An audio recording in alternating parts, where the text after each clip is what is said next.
পাবনার বনগ্রামে bus truck সংঘর্ষে সড়কে ঝরল ৩ প্রাণ, আহত ১০। চুয়াডাঙ্গার আলমডাঙ্গায় সড়ক দুর্ঘটনায় নিহত ২। রোহিঙ্গাদের সহায়তা ও বাংলাদেশি কর্মী নিয়োগ বাড়াতে জাপানের প্রতি আহ্বান প্রধান উপদেষ্টার, রাষ্ট্রীয় সংস্কারের সমর্থন পুনর্ব্যক্ত। পিআর পদ্ধতি নির্বাচনে দেশে স্বৈর শাসনে যাওয়ার আশঙ্কা দেখছে বিএনপি, ভোটার ও রাজনৈতিক দল সহ সবাই চায় সুষ্ঠু নির্বাচন।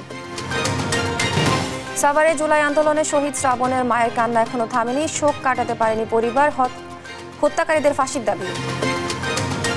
এই রক্তের সাথে যেন সরকার বেইমানি না করে, যারা প্রকৃত খুনি তাদের যেন আল্লাহ ওদের বিচার করে। চুয়াডাঙ্গায় স্বাস্থ্য সহকারী নিয়োগ পরীক্ষায় অনিয়মের অভিযোগ, পছন্দের প্রার্থীকে উত্তীর্ণ করতে বিশেষ সুবিধা, সিভিল সার্জনকে দায়ী। এবং মার্কিন কংগ্রেসের বহুল আলোচিত বিগ বিউটিফুল বিল পাস, রাজনৈতিক ক্যারিয়ারে এটি ট্রাম্পের বড় জয় বলছেন বিশ্লেষকরা। দেখছিলেন শিরোনাম সংবাদ সকালের সঙ্গে আছি আমি স্নিগ্ধা খান। এবার বিস্তারিত। বাংলাদেশে বিনিয়োগ, মৎস্য খাত, রোহিঙ্গাদের জন্য মানবিক সহায়তা এবং শিক্ষা ও খেলাধুলা সহ যুব উন্নয়নে সহযোগিতা আরও জোরদার করতে জাপানের প্রতি আহ্বান জানিয়েছেন প্রধান উপদেষ্টা ডক্টর মোহাম্মদ ইউনূস। বৃহস্পতিবার রাষ্ট্রীয় অতিথি ভবন যমুনায় জাপান ইন্টারন্যাশনাল কোঅপারেশন এজেন্সির executive senior vice president Miyazaki কাতসুরার সঙ্গে বৈঠকে এই আহ্বান জানান তিনি। অধ্যাপক ইউনূস বলেন, জাপান সবসময় বাংলাদেশের একজন নির্ভরযোগ্য বন্ধু। সম্প্রতি তার জাপান সফরে যে আন্তরিকতা ও আতিথেয়তা পেয়েছেন এতে গভীরভাবে আবেগ আপ্লুত তিনি। এ সময় মিয়াজাকি কাতসুরা বাংলাদেশের উন্নয়ন অগ্রযাত্রা জাপানের অব্যাহত সহায়তায় প্রতিশ্রুতি পুনর্ব্যক্ত করেন এবং গণ অভ্যুত্থানে হতাহতদের প্রতি গভীর শোক জানান।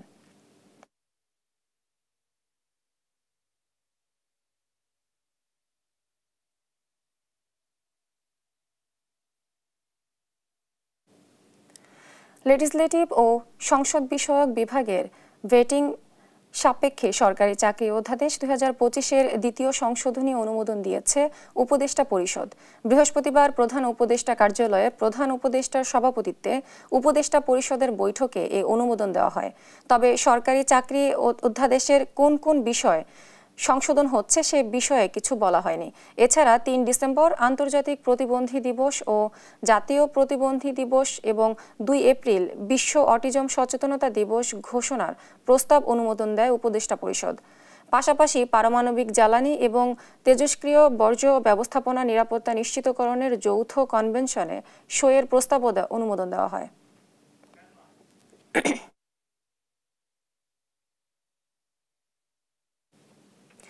জাতীয় সংসদ নির্বাচনের মতো এবার স্থানীয় সরকার নির্বাচনেও ইলেকট্রনিক ভোটিং মেশিন ইভিএম ব্যবহার থেকে সরে এলো এম নাসির উদ্দিনের নেতৃত্বাধীন নির্বাচন কমিশন।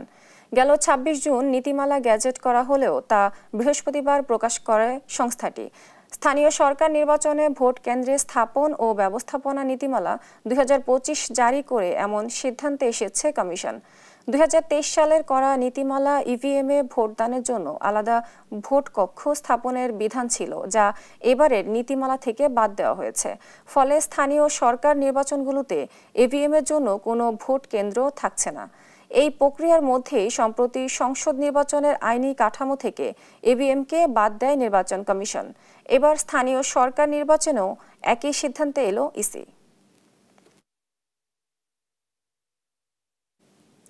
বিচার বিভাগ বিকেন্দ্রীকরণের নীতিগত সিদ্ধান্তে এমন রাজনৈতিক দলগুলো বিভাগীয় শহরে হাইকোর্ট বিভাগে স্থানীয় বেঞ্চের বিষয়ে একমত তারা। তবে দোসরদের রেখে বিচার বিভাগকে স্বাধীনতা দিলে ফ্যাসিস্টরাই সুবিধাভোগী হবে বলে দাবি করছে বিএনপি। সাইফুল রিপনের প্রতিবেদন। রাজধানীর ফরেন সার্ভিস একাডেমিতে জাতীয় ঐকমত্য কমিশনের দ্বিতীয় ধাপের নবম দিনের আলোচনায় রাষ্ট্রপতির ক্ষমা প্রদর্শন ও বিচার বিভাগ বিকেন্দ্রীকরণ নিয়ে আলোচনা হয়। এজেন্ডায় থাকলেও বাদ পড়ে জরুরি অবস্থা ঘোষণার বিষয়টি। আলোচনা শেষে রাষ্ট্রপতির ক্ষমা প্রদর্শন ইস্যুতে দলীয় অবস্থান তুলে ধরে রাজনৈতিক দলগুলো। যেটা রাষ্ট্রের সাথে রিলেটেড বা কমন অপরাধ আছে সেগুলো সুপারিশ করতে পারবে, কিন্তু ব্যক্তিগতভাবে কোনো অপরাধের এগেনস্টে যদি কোনো শাস্তি হয়, যেমন কারো পিতাকে কেউ হত্যা করল, এই হত্যাকাণ্ডের বিচার হয়েছে তার ফাঁসি, এই ফাঁসিটা ইচ্ছা করলে কমিটি এবং রাষ্ট্রপতি এককভাবে ক্ষমা করতে পারবে না। ক্ষমা প্রদর্শনের যে বিষয়টিকে অবারিত এবং একই সাথে নিরঙ্কুশ করে রাখা হয়েছিল, সেই জায়গাটাতে অবশ্যই আইনের বিধিবিধান প্রয়োজন। আমরা নীতিগতভাবে একমত হয়েছি যে রাষ্ট্রপতির এই ক্ষমা প্রদর্শনের বিষয়টি আইন দ্বারা নিয়ন্ত্রিত হবে। কনস্টিটিউশনের আর্টিকেল 100-এর যে বিধানটা বর্তমানে আছে তার সাথে একটা বাক্য সংযোজন করার বিষয়ে সবাই একমত হয়েছে যে তবে রাষ্ট্রপতির এই ক্ষমতা সংসদে প্রণীত আইনের দ্বারা পরিচালিত হইবে। বিচার বিভাগের বিকেন্দ্রীকরণ নিয়েও মতামত তুলে ধরেন দলগুলোর নেতারা। সবাই দীর্ঘ আলোচনার পরে আমরা এখন একমত হয়েছি যে সংবিধানে আমাদের ইউনিক একই ধরনের সুপ্রিম কোর্ট থাকবে এককেন্দ্রিক ঢাকায়, আর বিভাগীয় শহরগুলোতেও হাইকোর্ট বেঞ্চের সম্প্রসারণ করা হবে। স্টেটের যে ইউনিটারি ক্যারেক্টার আছে সেটাকে ভায়োলেট করে যায়, এই যুক্তির বিপক্ষে গিয়ে বা এই যুক্তিকে পাশ কাটিয়েই যেন স্থায়ী বেঞ্চগুলো স্থাপন করা হয়, তার ব্যাপারে আমরা একমত হয়েছি। ঢাকার বাইরে প্রয়োজনীয় স্থানে শুধু বিভাগীয় হেডকোয়ার্টার হবে এমন কথা নাই, যেখানে সুপ্রিম কোর্ট উপযুক্ত মনে করবে সেই জায়গায় স্থাপন করতে হবে। এই বিষয়টা বাধ্যতামূলক করার জন্য আমার পরামর্শ ছিল এবং পরবর্তীতে একটা বিকল্প পরামর্শ দিয়েছি, সেটা হচ্ছে যদি পার্মানেন্ট বেঞ্চ করতে হয় হাইকোর্ট ডিভিশনের সংবিধানে পরিবর্তন এনে, সেই ক্ষেত্রে আমাদেরকে সুপ্রিম কোর্টের একটা আলোচনা সাপেক্ষে করা উচিত, বিকজ আমরা চাই বিচার জনগণের দোরগোড়ায় পৌঁছুক। প্রশ্নের জবাবে বিএনপির স্থায়ী কমিটির সদস্য সালাউদ্দিন আহমদ বলেন, বিচার বিভাগের ফ্যাসিস্টদের বিরুদ্ধে নেয়া সরকারের ব্যবস্থা যথেষ্ট নয়। তাদের ইন্ডিভিজুয়াল ক্রিমিনাল লায়াবিলিটির জন্য ফিক্স করতে হবে, তাদের শুধুমাত্র চাকরি গেলে হবে না, তাদের ক্রিমিনাল অফেন্সের জন্য বিচারও করতে হবে। যদি আমরা সেটা নিশ্চিত করতে পারি তাহলে পরে অ্যাকচুয়াল ইন্ডিপেন্ডেন্স অফ জুডিশিয়ারি কার্যকর হবে। আদারওয়াইজ এই ফ্যাসিস্টদেরকে বহাল রেখে আপার এবং লোয়ার জুডিশিয়ারিতে যতই আমরা ইন্ডিপেন্ডেন্স অফ জুডিশিয়ারি করি না কেন, সেটার বেনিফিশিয়ারি এরাই হবে। 3 দিনের বিরতি দিয়ে সোমবার আবারও আলোচনায় বসবে জাতীয় ঐকমত্য কমিশন। সাইফুল রিপন, দেশ টিভি, ঢাকা। প্রস্তাবিত টেলিকম নেটওয়ার্ক ও নিবন্ধন সংস্কার নীতিমালা নিয়ে উদ্বেগ জানিয়েছে বিএনপি। বৃহস্পতিবার গুলশান কার্যালয়ে সংবাদ সম্মেলনে দলের মহাসচিব মির্জা ফখরুল ইসলাম আলমগীর বলেন, জাতীয় নির্বাচনের আগে তড়িঘড়ি করে নীতিমালা প্রণয়ন করা ঠিক হবে না। কারো সঙ্গে আলোচনা ছাড়াই একতরফাভাবে এই নীতিমালা করার অভিযোগও করেন তিনি। নিয়াজ মুর্শিদের রিপোর্ট। বাংলাদেশ টেলিযোগাযোগ নিয়ন্ত্রণ কমিশন বিটিআরসির খসড়া টেলিকম নেটওয়ার্ক ও লাইসেন্সিং রিফর্ম পলিসি 2025 নিয়ে উদ্বেগ জানিয়েছে বিএনপি। বৃহস্পতিবার দুপুরে রাজধানীর গুলশান কার্যালয়ে জরুরি সংবাদ সম্মেলন করেন দলটির মহাসচিব মির্জা ফখরুল ইসলাম আলমগীর। নতুন প্রযুক্তি সহ অনেক বিষয়ের স্পষ্ট ব্যাখ্যা নেই উল্লেখ করে তিনি বলেন, এতে বড় কোম্পানিগুলো সুযোগ নিতে পারে। বড় মোবাইল অপারেটররা একাধিক খাতে একচেটিয়া নিয়ন্ত্রণ প্রতিষ্ঠা করতে পারবে। এতে প্রতিযোগিতা কমে যাবে, ছোট প্রতিষ্ঠানগুলো পিছিয়ে পড়বে। এসএমইদের আর্থিক সংকটে পড়ার আশঙ্কা দেখা দেবে।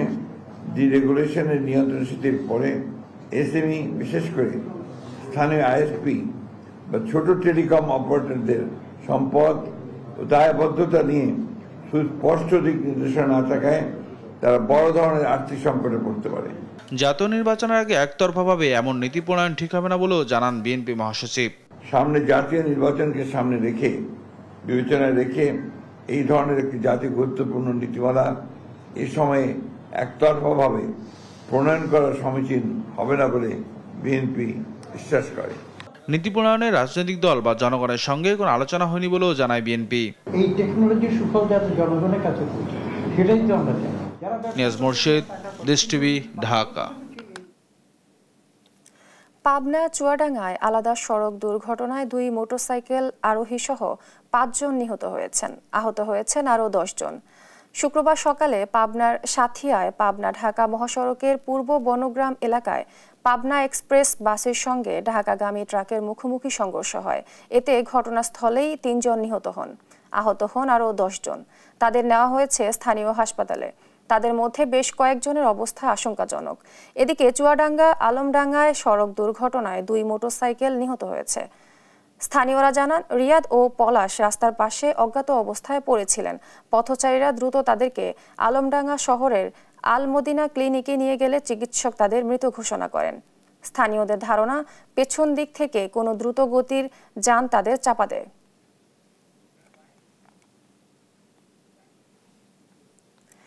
ঢাকায় জীবিকার তাগিদে কিংবা ভাগ্য বদলের আশায় প্রতিনিয়ত দেশের বিভিন্ন প্রান্ত থেকে ছুটে আসছেন নিম্ন আয়ের মানুষ। আত্মীয়স্বজন, পরিবার কিংবা পরিজন না থাকায় ইট পাথরের যান্ত্রিক এই নগরে অনেকেরই স্থান হয় ফুটপাত, বাস টার্মিনাল কিংবা রেল স্টেশনে। রোদ, বৃষ্টি, ঝড়ে তাদের ঠাঁই হয় খোলা আকাশের নিচে। ছিন্নমূল এসব মানুষের জীবনচিত্র তুলে ধরছেন সাদ আহমেদ। জীবন নিয়ে কত শত অভিযোগ আমাদের। প্রাপ্তি অপ্রাপ্তির হিসেব কষতে কষতে বিষণ্ণতায় ডুবে যাওয়া মানুষগুলোর কাছে উদাহরণ হতে পারে পলিথিন মোড়ানো এই মানুষটি। ঢাকা শহরে এরকম হাজারো মানুষ রয়েছে যাদের মাথা গোজার ঠাইটুকু পর্যন্ত নেই, যাদের ঘুমোতে হয় রোদ, বৃষ্টি, ঝড়ে এই রাস্তায় কিংবা ফুটপাতে। রাত তখন প্রায় 2টা। সারাদিনের কর্মব্যস্ততা শেষে আপনি আমি যখন নরম কোনো বিছানায় গভীর ঘুমে, তখন ভারী বৃষ্টিতে পলিথিন মুড়ি দিয়ে খোলা আকাশের নিচে ঘুমিয়ে আছে কিছু মানুষ, যাদের কোনো পরিচয় নেই। পরিচয় একটাই, তারা ভাসমান। কাজের সন্ধানে শহরে আসা এসব মানুষগুলো আশ্রয়হীনের পাশাপাশি বঞ্চিত বেশিরভাগ মৌলিক চাহিদা থেকেও। গাড়ির প্রচণ্ড শব্দ তাদের ঘুমে ব্যাঘাত ঘটাচ্ছে না, কারণ ছিন্নমূল মানুষগুলো সারাদিনের হাড় ভাঙা খাটুনির পর ক্লান্তির ঘুমে আচ্ছন্ন। সোডিয়াম বাতির রাতের শহরে রয়েছে হাজারো মানুষের জীবিকার লড়াইয়ের ভিন্ন গল্প। পুরো শহর যখন ঘুমিয়ে যাওয়ার প্রস্তুতি নেয়, তখনও জেগে থাকে কিছু মানুষের স্বপ্ন। রাতের আলোতেই বেঁচে থাকার গল্প বুনে তারা। তাদের একজন মনু মিয়া। সকালে তাকে মহাজনকে জমা দিতে হবে ভাড়া, তাই পেটের তাগিদে বৃষ্টির মধ্যেই রিক্সা নিয়ে বের হয়েছেন তিনি। কাস্টমারই নাই বৃষ্টির কারণে কে বেরোবে কোন? বাইরে কি করব, মহাজনের জমা আছে, নিজের পেট আছে, বাল বাচ্চা আছে না। এই যে কেবল বাইরে 2 খেপ মারছি, চালামো সকাল 12টা পর্যন্ত। ভাগ্য বদলের আশায় হবিগঞ্জ থেকে ছুটে আসা চা বিক্রেতার জীবনের গল্পটাও মনু মেয়ার মতো। রাতে বেশিরভাগ দোকান বন্ধ থাকায় কিছুটা বাড়তি বিক্রির আশায় সারা রাত ফুটপাতে বসে চা বিক্রি করেন তিনি।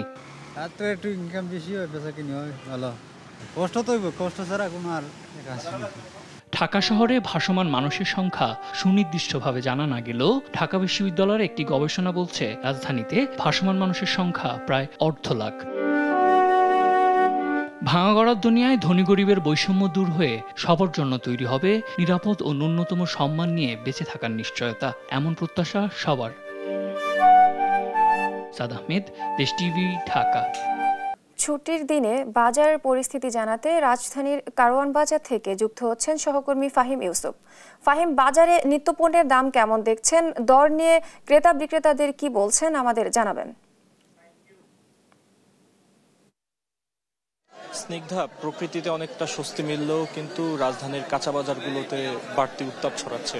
এখানে আমরা রাজধানীর কারওয়ান বাজারে রয়েছি বর্তমানে। এখানকার যে সার্বিক অবস্থা, এখানে কিন্তু সকাল থেকে যেটি দেখতে পেয়েছি যে সবজিগুলোর কিন্তু বাড়তি একটি দাম লক্ষ্য করা গেছে।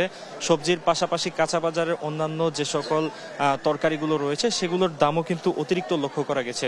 বিক্রেতারা বলছেন সরবরাহ না থাকার কারণে এমনটা হচ্ছে, এবং বৃষ্টি হওয়ার কারণে কিন্তু টানা সপ্তাহব্যাপী কিন্তু এক ধরনের অস্বস্তি বিরাজ করছে এই সবজির বাজারে।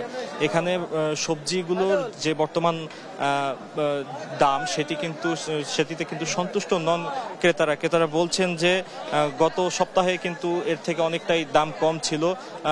কেজি প্রতি 10 থেকে 20 টাকা, কিছু ক্ষেত্রে 30 থেকে 40 টাকা পর্যন্ত কিন্তু মূল্য বৃদ্ধি পেয়েছে সবজির ধরন অনুযায়ী। এখানে আমরা দেখতে পেয়েছি যে শসা বর্তমানে 60 থেকে 70 টাকা কেজি বিক্রি হচ্ছে। এছাড়া দেখতে পাচ্ছি যে মরিচের কেজি রয়েছে 80 থেকে 120 টাকা। এছাড়া অন্যান্য তরকারি যেগুলো রয়েছে, এখানে দেখতে পেয়েছি অতিরিক্ত দাম রয়েছে টমেটো এবং গাজরে। এখানে কেজি প্রতি 130 টাকা বিক্রি হচ্ছে টমেটো এবং গাজর। বর্তমানে যে পরিস্থিতি, এই পরিস্থিতিতে কিন্তু দেখা যাচ্ছে যে সবজি বাজারে কিন্তু তেমন একটি সরবরাহ না থাকার কারণে বাজার অনেকটাই অন্যান্য সময়ের তুলনায় অনেকটাই কিন্তু স্থবির।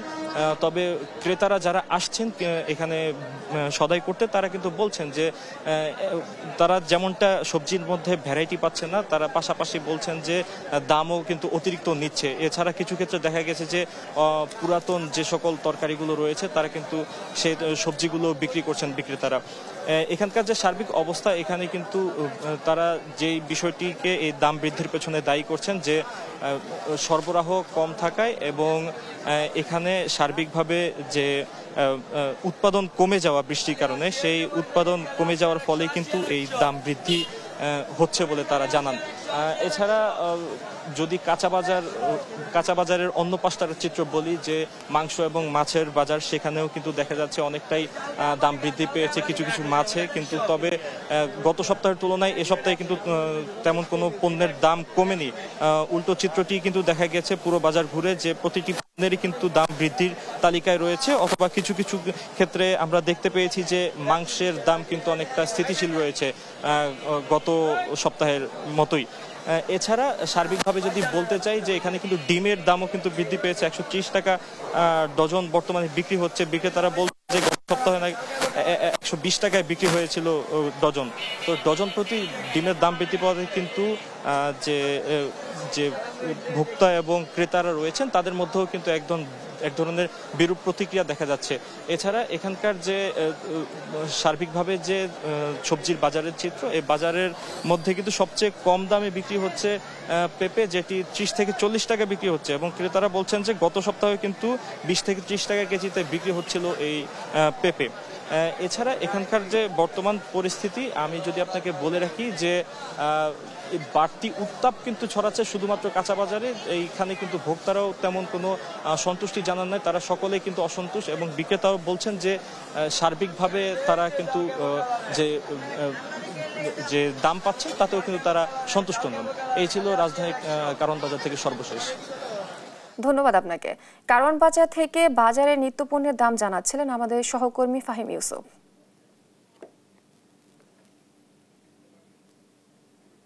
মুন্সিগঞ্জে গেল কয়েকদিনের তুলনায় বাজারে বেড়েছে ইলিশ মাছের দাম। ছুটির দিন হওয়ায় অন্যান্য মাছের দামও চড়া, তবে স্থিতিশীল মাংসের বাজার। এ বিষয়ে আরো জানাতে সরাসরি যুক্ত হচ্ছে সহকর্মী সুমিত কুমার সুমন।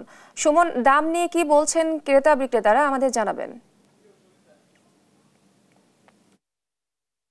আপনি আসলে যেমনটি বলছিলেন, মুন্সিগঞ্জের বাজারগুলোতে কিন্তু দিন দিন কিন্তু এই যে ইলিশ মাছ আছে সেই মাছের দাম কিন্তু আসলে ক্রমাগতই বৃদ্ধি পাচ্ছে বলে আমরা এখানে বাজারে এসে জানতে পেরেছি। আসলে এখানে বিক্রেতারা বলছেন যে সরবরাহ কম থাকার কারণে কিন্তু আসলে ইলিশ মাছের দাম কিন্তু আসলে বেড়েছে বলে আমরা এখানে জেনেছি। তো এখানে কিন্তু শুধু ইলিশ মাছ নয়, অন্যান্য যে মাছগুলি আছে রুই, কাতল, কই, চিংড়ি সহ প্রতিটি মাছের দাম কিন্তু আসলে 50 থেকে 100 টাকা বৃদ্ধি পেয়েছে গত এক সপ্তাহের তুলনায়।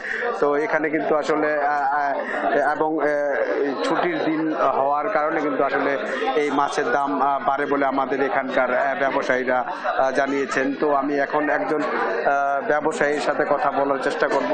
আপনি একটু জানাবেন এই মাছের দাম কেমন, দাম কতটা বেড়েছে? এবং আসসালামু আলাইকুম। মাছের দাম এখন একটু বেশি বর্তমান। ইলিশ মাছ 1 কেজি সাইজটা 3200, আবার একটু নিয়মটা 2500, আর রুই মাছ 400, 420, 450, ডিমলাটা 300। অন্য মাছের দাম একটু বেশি এখন বর্তমানে। মানে এত দাম কেন বাড়ছে? মাছ মুকামে দাম বাড়তি, কারণ মাছ কম এখন। হ্যাঁ, সরবরাহ কম এখন।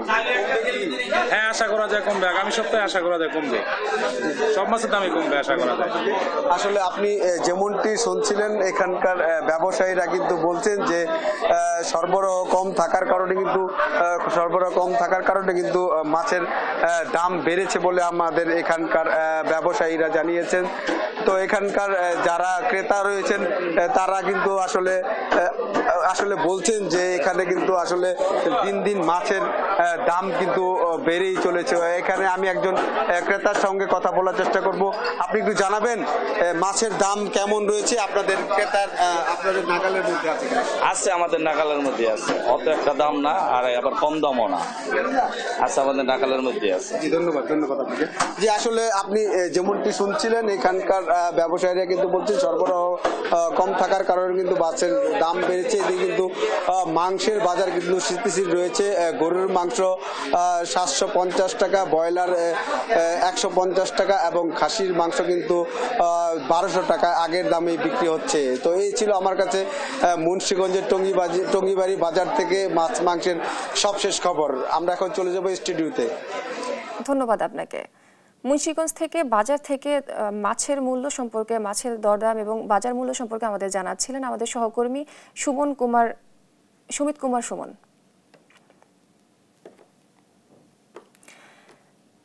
বিয়ের প্রস্তাব প্রত্যাখ্যান করায় যশোরে নারী শিশুসহ একই পরিবারের 3 জনকে এসিড নিক্ষেপে জলসে দেওয়ার অভিযোগ উঠেছে। গতরাত 8:30টার দিকে জেলায় ঝিকরগাছায় গদখালিতে এই ঘটনা ঘটে। স্থানীয়রা জানায় 4 বছর আগে স্বামীর সঙ্গে বিচ্ছেদের পর এক সন্তানকে নিয়ে বাবার বাড়িতে গদখালিতে থাকতেন রিপা। সেখানেই তাকে বিয়ের প্রস্তাব দিয়ে আসছিল মঠবাড়ি গ্রামের ফজলুর রহমানের গৃহকর্মী জসিম, কিন্তু রিপা তা প্রত্যাখ্যান করে। এতে ক্ষিপ্ত হয়ে গতরাতে জানালা দিয়ে রিপাকে লক্ষ্য করে এসিড নিক্ষেপ করে জসিম। এতে রিপা, তার ভাই ইয়ানুর ও মা রাহেলা খাতুন দগ্ধ হন। তাৎক্ষণিকভাবে তাদের প্রথমে ঝিকরগাছা উপজেলা স্বাস্থ্য কমপ্লেক্স ও পরে যশোর জেনারেল হাসপাতালে নেওয়া হয়। 3 জনের মধ্যে শিশু পিয়ানুর পরিস্থিতি খারাপ বলে জানিয়েছে চিকিৎসক।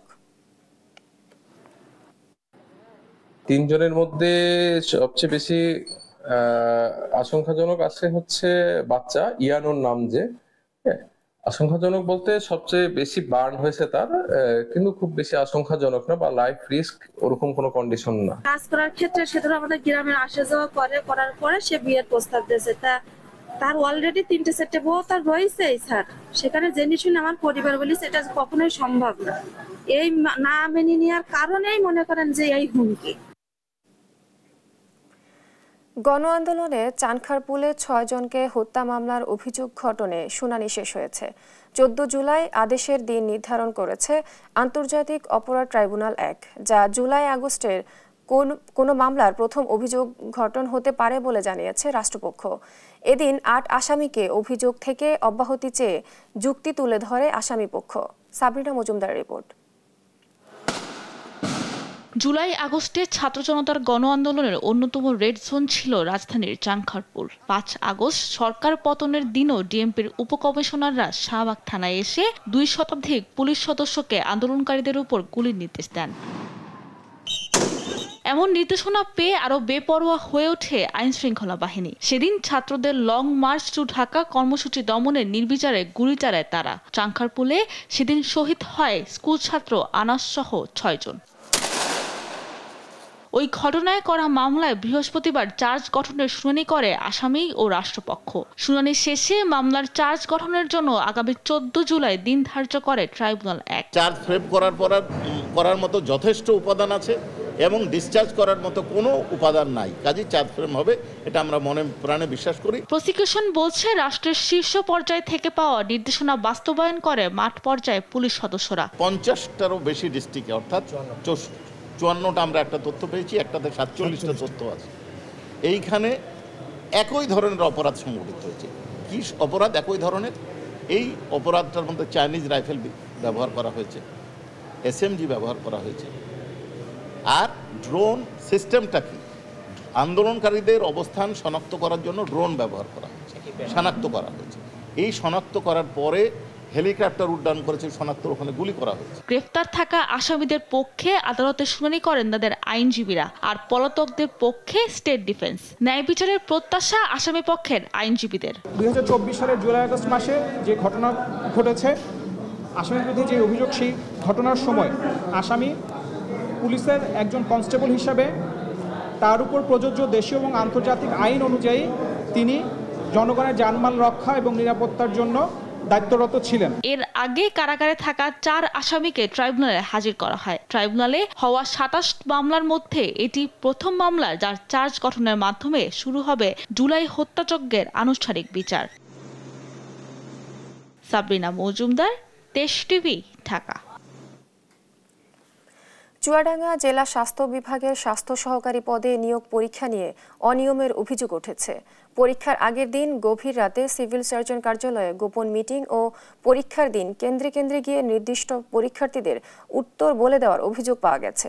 সহকর্মী খায়রুজ্জামান সেতুর তথ্য ছবিতে জানাচ্ছেন আব্দুল্লাহ আল মারুফ। চুয়াডাঙ্গায় 20 জুন 16তম গ্রেডে স্বাস্থ্য সহকারী পদে 39টি শূন্য পদের বিপরীতে 13,668 জন চাকরি প্রত্যাশীর লিখিত পরীক্ষা অনুষ্ঠিত হয়। 22 জুন 205 জনকে উত্তীর্ণ করে তালিকা প্রকাশ করা হয়। মৌখিক পরীক্ষা হয় 24 ও 25 জুন। এরই মধ্যে এই পরীক্ষায় অনিয়মের অভিযোগ তুলে সামাজিক যোগাযোগ মাধ্যমে প্রতিক্রিয়া শুরু হয়েছে। অনুপস্থিত প্রার্থীকে উত্তীর্ণ করার অভিযোগ নিয়ে বিতর্ক বাড়ায় 23 জুন আসে সংশোধনী বিজ্ঞপ্তি। এতে বলা হয় মুদ্রণজনিত ত্রুটির কারণে উত্তীর্ণের তালিকায় একজনের রোল নম্বরের স্থলে অপরজনের রোল নম্বর লিপিবদ্ধ হয়েছে। নতুন করে যুক্ত হওয়া এই প্রার্থীকে 25 তারিখে মৌখিক পরীক্ষা নেওয়া হয়।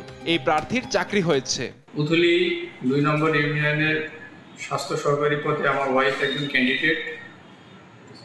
তো এখানে সে পরীক্ষা দিতে যেয়ে দেখে যে একটা সংশোধিত রেজাল্ট এসছে। একটা মেয়ে প্রথমে তার রেজাল্ট আসেনি, পরে সংশোধিত রেজাল্ট এসছে। এই রেজাল্টটা আমার কাছে বিতর্কিত মনে হয়েছে। এই রেজাল্টটাই বিতর্কিত এবং আমরা চাচ্ছি যে এবং তাকে ভাইবা নেওয়া হয়েছে সবার লাস্টে এবং তাকে চাকরি দেওয়া হয়েছে। এটাই আমার কাছে বিতর্কিত মনে হচ্ছে। তো যার রোল নাম্বারটাই নাই তার কিভাবে হচ্ছে যে ভাইবা নেওয়া হয়? আর এটা এবার এটা এসে হচ্ছে যে রোল নম্বর না থাকার কারণেও সে এসছে এবং আমি মনে করি যে এটা একটা বিতর্কিত রেজাল্ট। আর তারপরও আমাদের হচ্ছে যে রিটেন পরীক্ষার রেজাল্ট প্রকাশের পরপরই আমরা শুনতে পেয়েছি যে কাশীপুরের হচ্ছে যে একটা মেয়ের অলরেডি চাকরি হয়ে গেছে। তো যখন ভাইবা পরীক্ষায় অনুষ্ঠিত হয়নি তখন হচ্ছে যে তার কিভাবে চাকরি কনফার্ম হয়ে যায়। হচ্ছে যে সুষ্ঠু তদন্ত চাচ্ছি এবং চুয়াডাঙ্গা সিভিল সার্জনের কাছে বিনীতভাবে আকুল আবেদন জানাচ্ছি যেন বিষয়টা তিনি সুষ্ঠুভাবে পর্যালোচনা করেন। এবং ঠিক লেনদেন না হলে তো এটা হওয়া সম্ভব নয়। আর সে কি করে হচ্ছে যে ডিক্লেয়ার দেয় যে হচ্ছে যে তার চাকরি অলরেডি কনফার্ম যখন হচ্ছে যে ভাইবা পরীক্ষায় অনুষ্ঠিত হয়নি। অভিযোগ ওঠে পরীক্ষার কেন্দ্র ও সিট প্ল্যান 2 দফায় পরিবর্তন করার। চুয়াডাঙ্গা কামিল মাদ্রাসা কেন্দ্রে 302 নম্বর কক্ষে পরীক্ষক একজন পরীক্ষার্থীকে উত্তর বলে দিচ্ছিলেন। প্রতিবাদ করলে কিছু সময় থেমে যান, পরবর্তীতে আবারও চেষ্টা করেন। এসব অভিযোগের তীর যার বিরুদ্ধে সেই সিভিল সার্জন বলছেন পরীক্ষা শতভাগ স্বচ্ছ হয়েছে। একটি প্রশ্ন এসেছে যে অনুপস্থিত রোল উত্তীর্ণ হয়েছে। আসলে ব্যাপারটা এরকম না। করণিক ভুলের কারণে একটি ডিজিট পরিবর্তিত হয়ে যায়। পরবর্তীতে সংশোধিত বিজ্ঞপ্তিতে সঠিক যে পরীক্ষার্থী সেই পরীক্ষার্থীকেই আমরা ডেকে নেই এবং সেই পরীক্ষার্থী পরবর্তীতে অংশগ্রহণ করে। এছাড়া সমস্ত প্রক্রিয়া বিধি মোতাবেক হয়েছে, স্বচ্ছতার সাথে হয়েছে। বিতর্কিত এ নিয়োগ বাতিল করে ফের পরীক্ষা নেওয়ার দাবি চাকরি প্রার্থীদের। আব্দুল্লাহ আল মারুফ, নিউজ ডেস্ক, দেশ টিভি।